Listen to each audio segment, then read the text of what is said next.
Hello everyone, how you doing again? This is another YouTube video on rehousing a king baboon.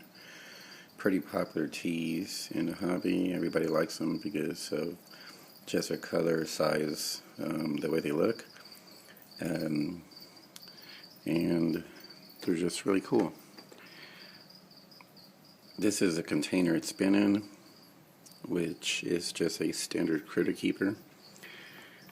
And you can see her down there, so we will be putting her in this 5-gallon for now. Right now she's about 5 inches probably leg span,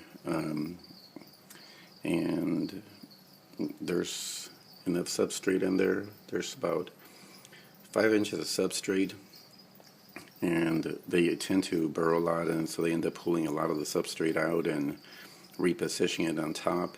So if you put too much, you'll end up with a good amount of it on top, and it'll just kind of like fill up. So 5 inches should be good. We'll see what she does. I will do an update video once she's created her burrow, because they do work pretty quick on that. Since this is a king baboon and they don't require too much humidity, I will be using a standard just screen lid to put on top of there. So what I'll do is basically, I'll just position the critter keeper in there and nudge her out so that she can crawl in there safely as possible, using this kind of like a hobby paintbrush. You can pick them up at any hobby store. Soft tip on it so she won't get hurt, and that's a pretty safe way of doing it. So I will pause for a second, position this critter keeper in that container, and then we'll come back to getting her to go in there. Alright everyone, we'll be back in a minute or so. Okay everyone, this is part 2 of rehousing a king baboon. As you can see, I've positioned the critter keeper in there kind of just vertically slanted a little bit, and she is in the hole right there in the burrow she had created. Let me see, keep this from moving too much. So what I'll do is I'll use this brush here to just kind of like nudge her from this side. And with the baboons, sometimes they tend to see that as a threat, so they'll actually advance towards it. So you can also basically just tap them from the back just lightly, and you can see her up here moving forward. So the idea is to try to get her to back away from that and back up into this container. So we'll just provoke her a little bit. And I'm not sure if you can hear that, but she's actually hissing.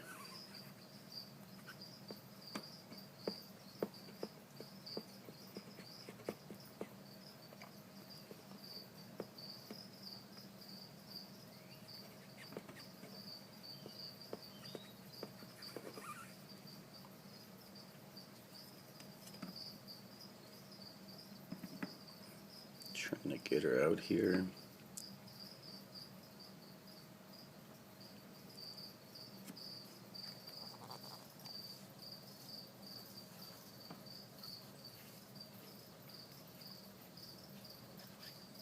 Get her to just back up enough so that we can get her into this container.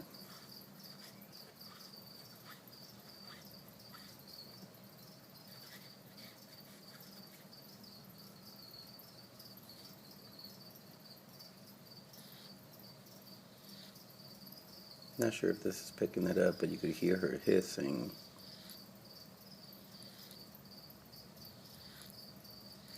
Yeah, she's not liking this at all.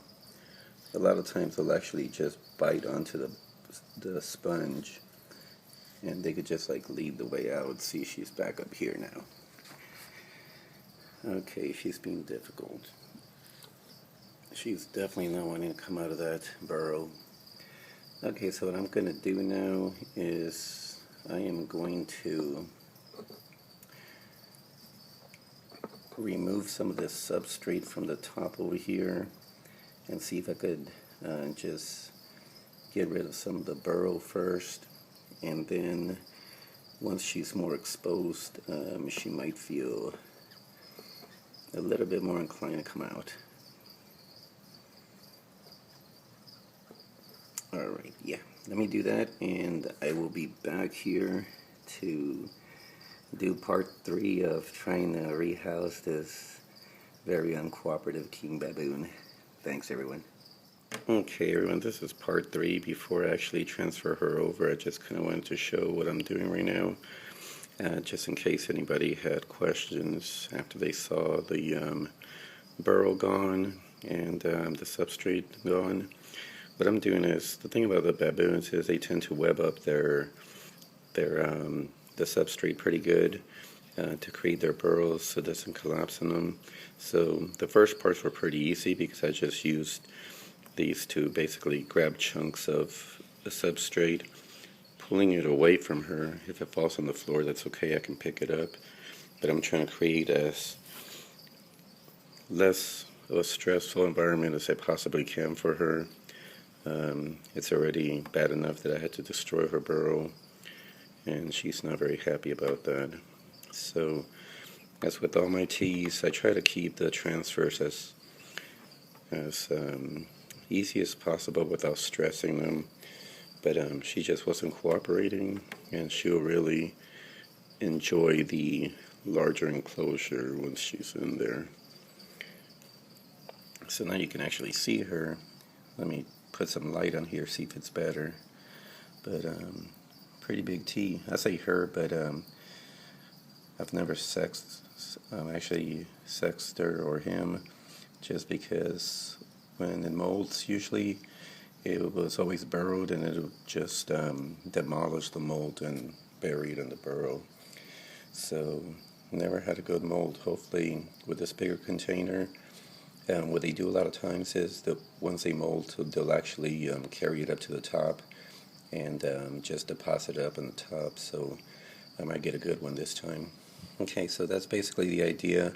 I'm going to stop now because I want to carefully remove as much of this as possible without any possibility of injuring her or him. So I will come back part 4 when I get her in her new enclosure. Alright, everyone, thanks for watching.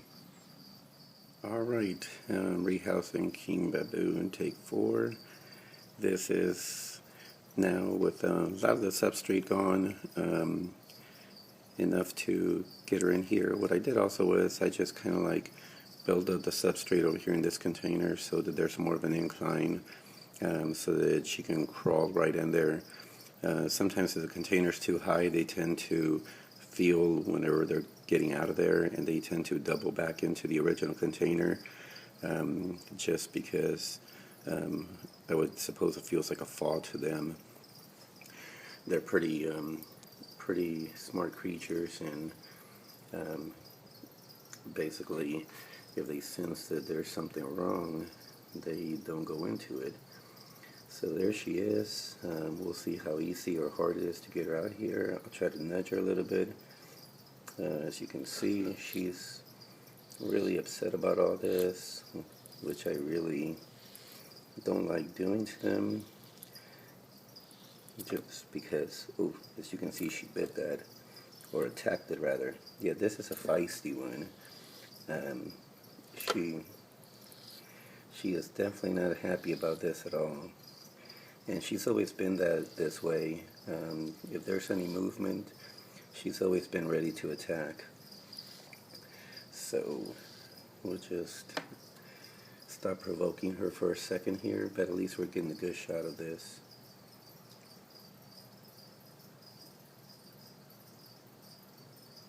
Very cool looking tea. She just doesn't want to come out of that container. So here's what we can do also.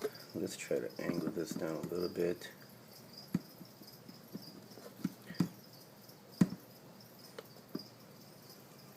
There we go. It's easier for her to run into it.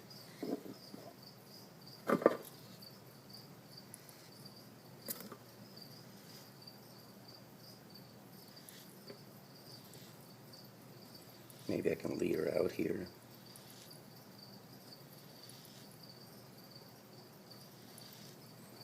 And this is really where I recommend using something soft, because a lot of times they are really, really defensive, and they try to attack it. And so at least something soft like this, they won't hurt themselves. Hello everyone. Okay, so there we go. We have her in here now. Accidentally stopped the video earlier, wasn't unaware of that. The last scene that you see where I'm holding the brush, every time I do that I hold it lightly so that if they do snap at it, they can basically yank it from my hand. And that's exactly what she did. She ended up taking the brush, and it fell off my hand, and there it is right there. So gave her a few to calm down before I started shooting again. That way she could kind of like get familiar with the enclosure. And what I'll do now is I will pull the brush out first, now that she's let go of it, because she had a grip on it really, really strong. She did not want to let go of it. She was kind of just over it, like she had attacked a predator or something. And then I will pull this out, and there she is. So I know she doesn't like me much for doing that, but in the long run she will really enjoy this enclosure a lot more. Oops, sorry, had the camera pointed away. Very cool tea. So now that the paint is over, I don't have to harass her anymore. She can just enjoy her bigger enclosure, get used to it, and just move about in there. What I'll probably do is some of the substrate I will just gently put it back down, even it out a little bit more. But with these guys it really doesn't matter, because they will start burrowing and create burrows and move this around. Also, some people will suggest or say you could put in pieces of wood or cork bark in there for decoration, but my experience is that they really do not need that, because they tend to move everything around. They will completely move it around. It'll end up buried in here, and so this is just like perfectly fine for them. Definitely no heavy rocks, because as they're moving around and building their tunnels, they can collapse on them. So the great thing about these guys is they're not really very high maintenance. They are pretty simple. They can just, as long as they can create a burrow, they're pretty happy. And that's what they do. So there's a good close-up shot of her, or him. Very cool looking. And just exploring around now. So I had a cricket in the other container, but hadn't really eaten it, so I will grab this guy here and toss it in there and see if she's interested at all.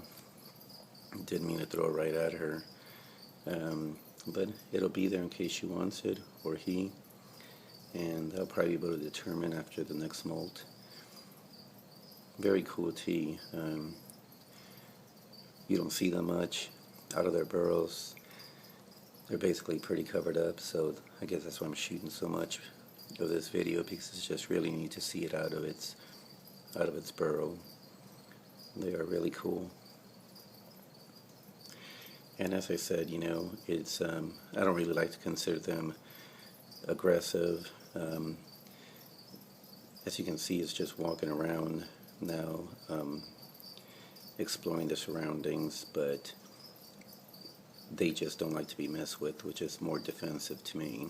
I think anyone would react the same in a similar situation if somebody's trying to take you out of your home. So they're just really cool creatures.